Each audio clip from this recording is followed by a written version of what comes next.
I pretty much already gave the whole spiel of the intro. So I'm Mike, software engineer, nothing too fancy.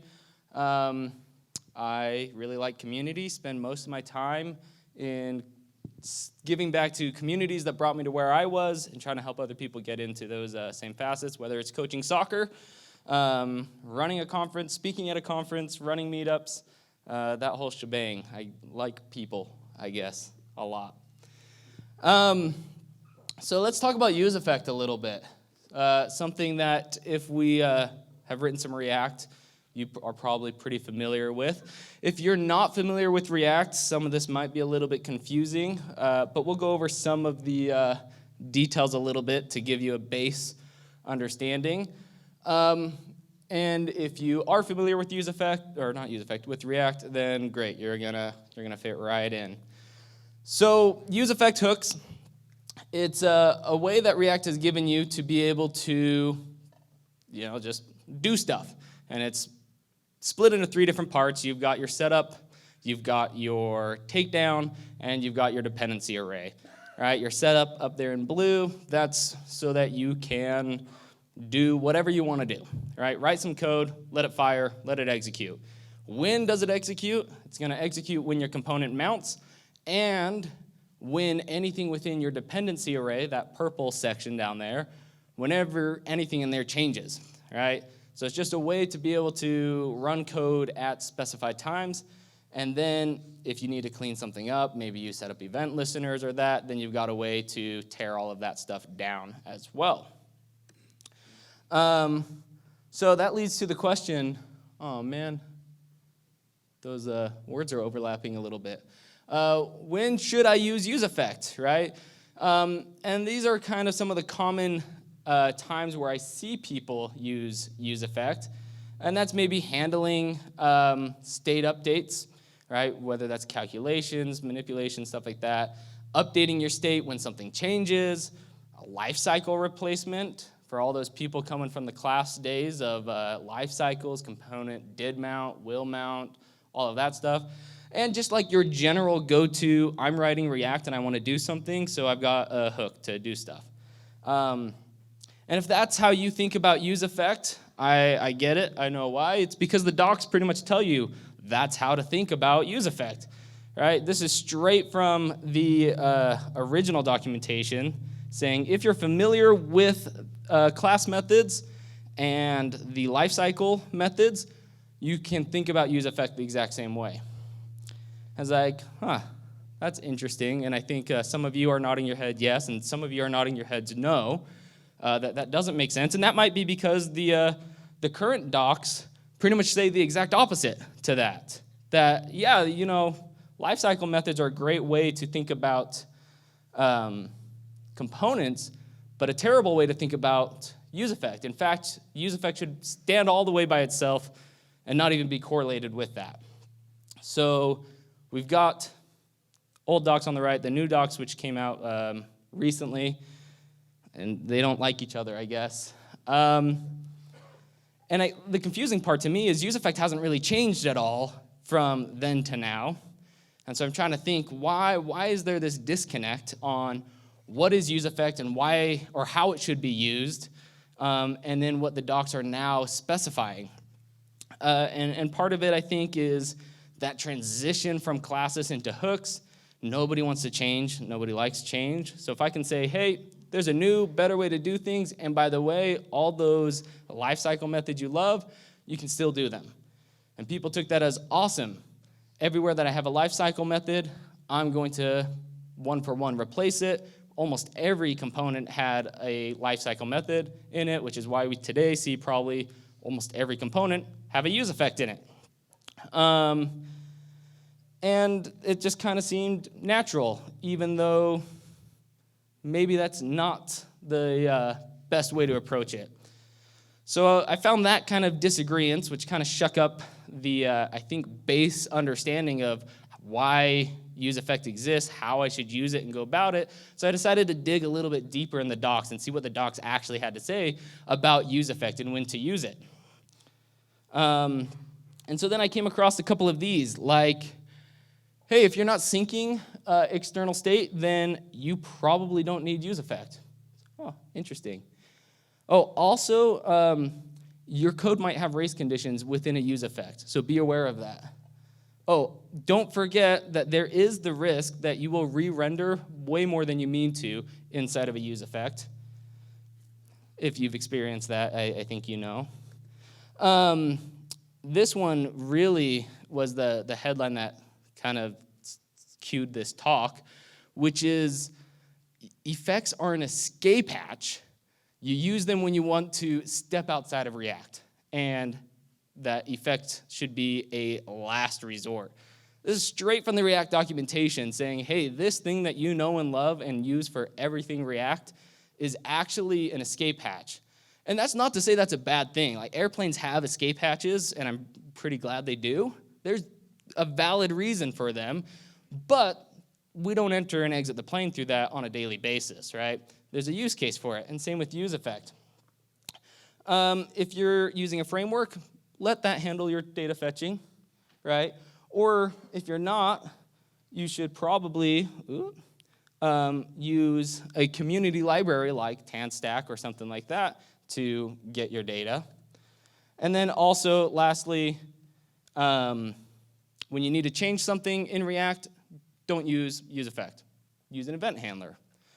So my kind of deep dive into this mess of all of these words jumbled on the screen of the docs, pretty much giving you every reason in the world to maybe reconsider your use of useEffect. Okay. Oh, where did I go? So that led me to think, all right, let's look at the docs that specifically show you how to use useEffect. And I find it a little bit concerning when almost every code example has all these little red flags next to it.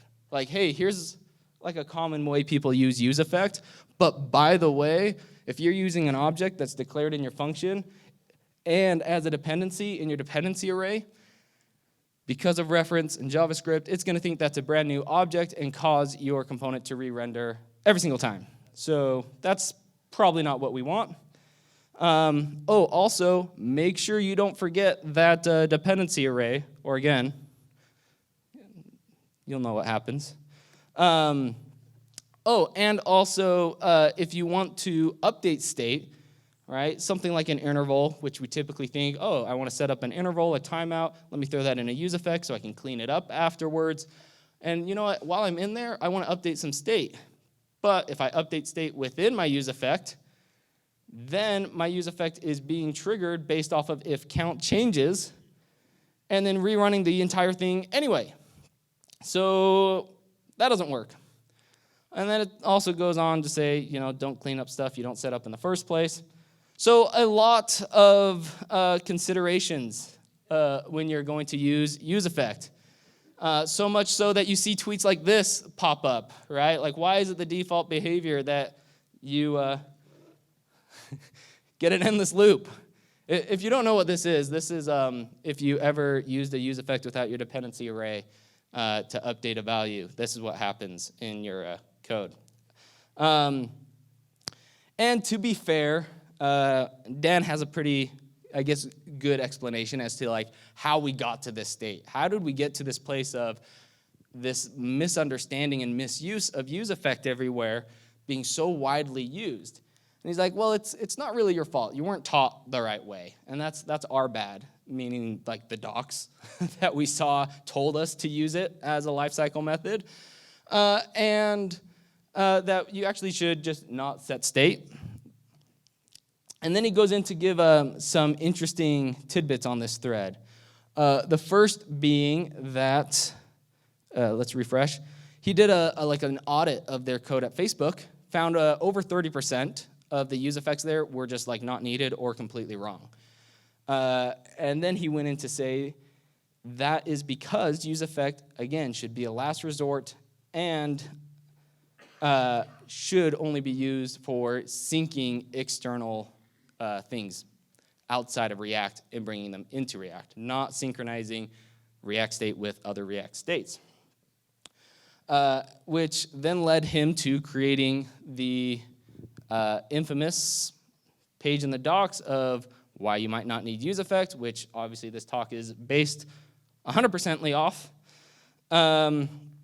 And so that may sound like a lot. I just threw up so much garbage on the screen of all these considerations and things to think about, scenarios of when useEffect may or may not be a good situation, but that's okay. I'm going to simplify that. It gets really easy. Just one thing of when should you actually use useEffect, and that's if you're trying to sync something external to React, whether that's a network request, you're reaching outside of React, or some third-party library that's not using React, or whatever. And yeah, no, that's it. There's no step 2. That's pretty much it. The only time you should be using useEffect. So it makes it a lot easier when I start to think about what, while I'm writing a useEffect, do I need this? I just ask myself, am I syncing something that's external to React, or am I dealing with something that's already in React? Does React already know about this thing that I'm doing? So I've got some code examples that are going to show like common used ways of using useEffect, and maybe show us a couple of alternative ways to approach that. Right? Probably the number one way that I see useEffect used is to update state.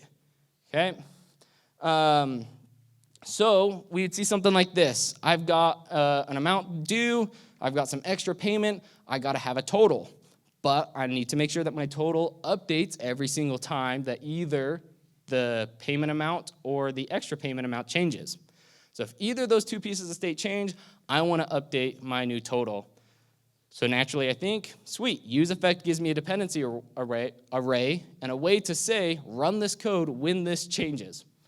Sounds like a match made in heaven. Except for like you just don't need to. And what I mean by that is this whole code can just be written like this. Like just vanilla JavaScript. Regular variable equals. And that's because every time you set state and update your due amount or your extra payment, it's gonna cause a re-render anyway, and that line of code is going to run. So I don't have to set everything into state.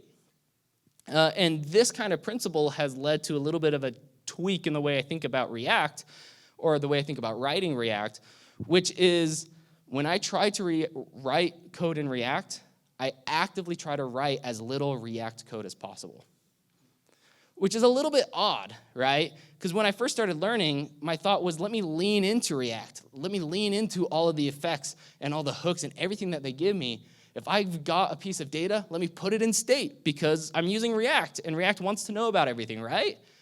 But you start to see drawbacks that come from that. For example, the amount of times that it renders, or that list of 20 things that I showed from the docs that say, hey, here's some drawbacks to actually overusing some of these things. And you can get by. It's a lot less code. It's a lot easier to understand when I'm just writing regular JavaScript, nothing React about it, nothing special, and it just works. So yeah, that's a good way. The next common thing I see is if we are caching a calculation. So I've got a to-do list that I want to show, and I want to filter out any items that have already been checked off. And so I need it to, again, update if my to-do list changes or if I change how I'm filtering. I want to make sure I'm showing the correct, most current to-do list possible. So I've got my to-do list coming in, and I can create new to-dos, all that, but I want to set visible to-dos, what I'm actually showing out to the UI of what hasn't been accomplished yet.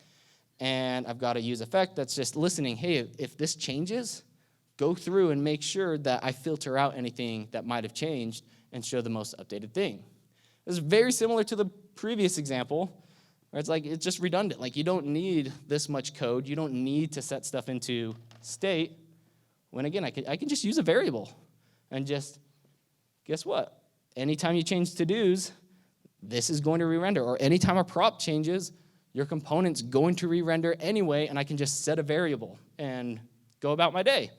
A little bit easier to read and understand, but there are some drawbacks. Does anybody see what is the downside, or what do I lose out on in this approach as opposed to my useEffect approach? Guesses? What? Complexity. Well, yeah, I lose the complexity. That's true. But another thing that I lose out on is this useEffect is only going to run the first time that the component mounts and any time that those two dependencies in the dependency array change.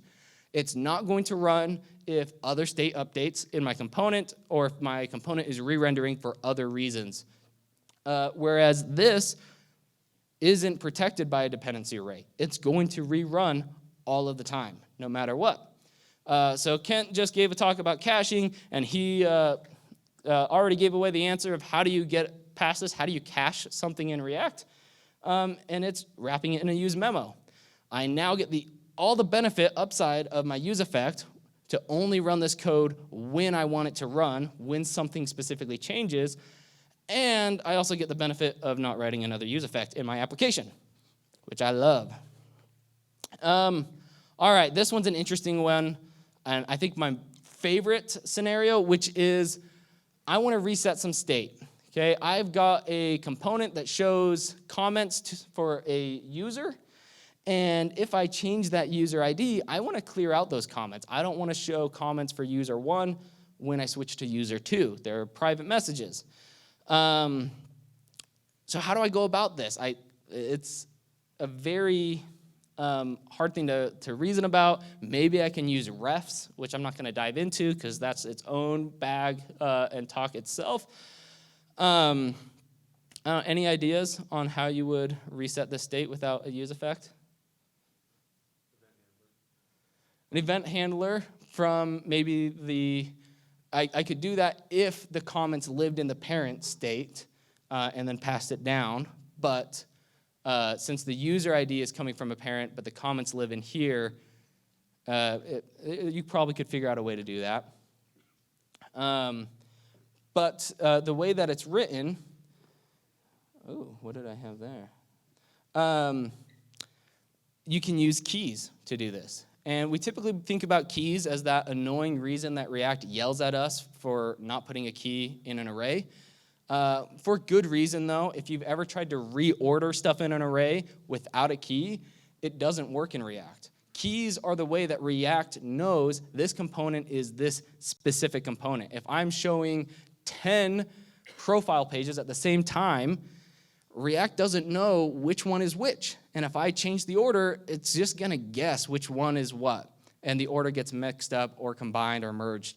But if I give it a key, it's saying, nope, you've got a unique identifier. I know which one is which. Even if you change the order, I still know what component is what, and I know not to re-render it or change it. So usually we use keys to prevent re-rendering, but we can also use it to force re-rendering. So every time that the user ID changes, the key updates, which tells React this is a brand new component. Start all over, brand new state from the beginning. Very simple way. I also use this a lot when dealing with like native form elements, like a select list. For some reason, select lists don't like you resetting the value back to like null and showing the like disabled default selector. And the way to get around that is just to completely remount the component, and you can just pass a key to accomplish that. But that's great if I want to reset everything. But if I don't want to reset everything and I only want to reset some of it, then I maybe have to do some things a little bit differently. And sorry, these big red dots and stuff are just the key notes. Why should I not be doing this, right? Ideally, if I'm getting stuff from a prop, I don't want to do it in useEffect. I should rather maybe look at a change handler, like was recommended. So this one's interesting. I could say, okay, instead of using useEffect, maybe I store the previous items in state, and then I just use vanilla JavaScript to do a evaluation. All right, if my items have changed, then reset my one piece of state, but not the rest of it. And it works. it's a little bit hard to read, and it's another extra piece of state solely for the purpose of deleting or clearing out other state, which seems kind of odd. And so we could take it one step further and, again, just remove React from the equation. This is my using as little React as possible, and just set a function and try to do all calculations inline on the first render. And then it doesn't re-render. And now selection isn't stored in state anyway because it doesn't need to be. Anytime that selection ID changes, the selection item is going to get updated. Okay, sharing event logic. Sometimes we've got multiple events that are doing something, and they all seem to be doing about the same thing. So again, I think, again, I can use that dependency inside of the useEffect to trigger this notification that's going to happen on 2, 3, 4, 5 of these events that happen. So how to get around that? We can maybe just co-locate all that functionality into a regular function, right? I don't need useEffect to just call a function that triggers a notification. Again, it's just stepping out of forcing React to control everything and forcing React to know about everything, and only letting React care about what it needs to care about in order to re-render. And then we've got sending a post request. This one's an awesome one. What's wrong with this useEffect? Anyone? Yeah, you're right. There's nothing wrong with it. It's good, actually. Because useEffects are great for, I want something to run on mount, that's it, and I am interacting with something external. I'm setting analytics. Yep, I visited this page. But what about this useEffect? Okay, I'm still interacting with something external. I'm updating some JSON, and like was pointed out, I can probably just throw this into an event handler. It's a lot smaller component now. I can just delete this whole useEffect and just call the post in line in my event handler. That one's a big one. We can skip over that. Chaining useEffects. It's actually not a terrible idea to have multiple, we'll look at it for just a sec. Having multiple useEffects, there's a bunch of them on the left that are all listening to one piece of state, but you start to run into, this useEffect ran, which updated this piece of state, which then causes this useEffect to run, which updates that piece of state, which causes the next useEffect to run, and you just start to get into this very messy big chain that you can just solve by just doing the logic with some if conditions. And then initialization. If you want to do something outside of React, you can do stuff outside of your component. It doesn't have to be inside of your component. You can just run your functions. Be careful about this because they'll run all the time right when your application loads because the bundle will all get read at the same time. Some recap. That's all the things that we covered of ways to not use useEffect. And so I guess the moral of the story that I'm getting at, useEffect's great. Escape hatches are needed. They're good. There's actually nothing inherently necessarily wrong with useEffect. It's just we've been trained and taught incorrectly on how to use useEffect. And it's not our fault. The docs are the ones that did that on their own.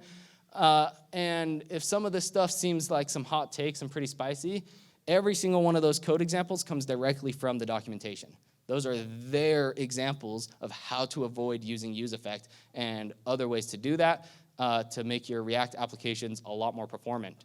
So if you're struggling with re-renders, struggling with performance, maybe start to look at if you've got some useEffects in your code and if you can get rid of them. So with that, thank you very much.